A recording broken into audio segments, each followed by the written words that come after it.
Welcome, Bob Desmond from Claremont Global. We're delighted to have you here for this INBrief. Good to see you, Laurence. We were delighted to host you at the Investment Leaders Forum in Queenstown. Very collegiate, collaborative discussion. The conversations were about not only investment themes, but also you were able to learn from a series of very senior advisors, some of their challenges. What were some of the key things that you learned from the delegates?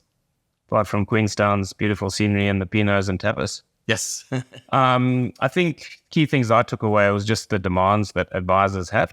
As a fund manager, you kind of look at the world from your own perspective always, and you have the best fund and everyone should buy your fund. But actually, if you sit on the other side of the table from an advisor perspective, you can see there's a whole range of really good funds out there, lots of different investment options. Some of the demands they're dealing with clients. Clients are worried about recessions, fees, all of those sort of things. So it was just interesting for me to sit on the other side of the table. A lot of the sort of group discussions, I struggled to answer some of the questions. But yeah, that was really interesting. And I'll tell you one of the good things, one of the best things was just being away, just being in Queenstown and just the collegiate atmosphere you mentioned, and actually sitting down with advisors in a relaxed atmosphere and talking about what they do. So quickly on your fund, Bob, high conviction. I was interested, how do you avoid falling in love with a management team, a stock and a business and its story? How do you stay that ability to be analytical and to keep thinking about options?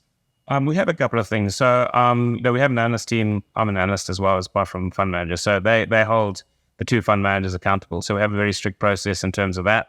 So the key fund manager can't just say, this is what we're doing. So if mistakes go wrong, I will be held accountable by the team. But in terms of the process, we do have strict financial criteria. So, decent organic growth in excess of 5%, strong balance sheets, good margins, double-digit earnings growth. So we get all of those things. So if financially the company's not really performing, and then that's probably going to lead into the share price is not performing. And then we have a really strict rule. If the company looks cheap and the share price is underperforming and we're not prepared to add to that position, it's clear we don't have any conviction and we just cut the position. With your fireside chat, moderated by Tan Sharp, it was one of the highlights of the trip. We had some wonderful questions. You also exist in the world of you're asking questions of business leaders. What are some of the questions that you would ask in a similar situation when you're hosting a fireside chat, learning about an asset?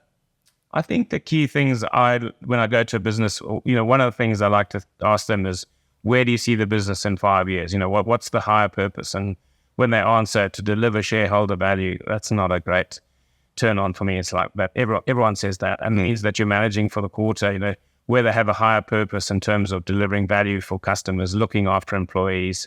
That to me, if they do those two things really well, then the shareholder at the end will be better off. So managing in decades or at least 5-year slots rather than quarters.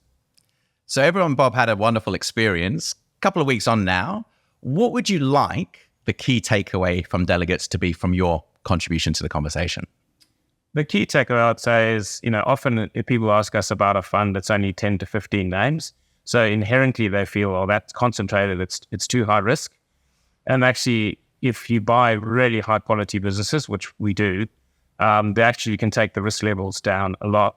And I think one of the benefits of having that focused quality portfolios is that the advisors and their clients get to understand the process and the businesses that they own. So we want clients to talk about the businesses, not to ask us what's the market going to do.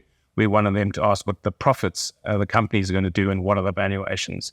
So if they could take that away. And the other thing as well, it is a sleep easy at night fund.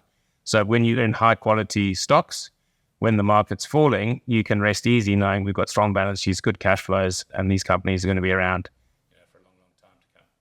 Thank you so much, Bob Desmond. We look forward to hosting you over in Noosa in a few weeks' time. Thanks, Laurence.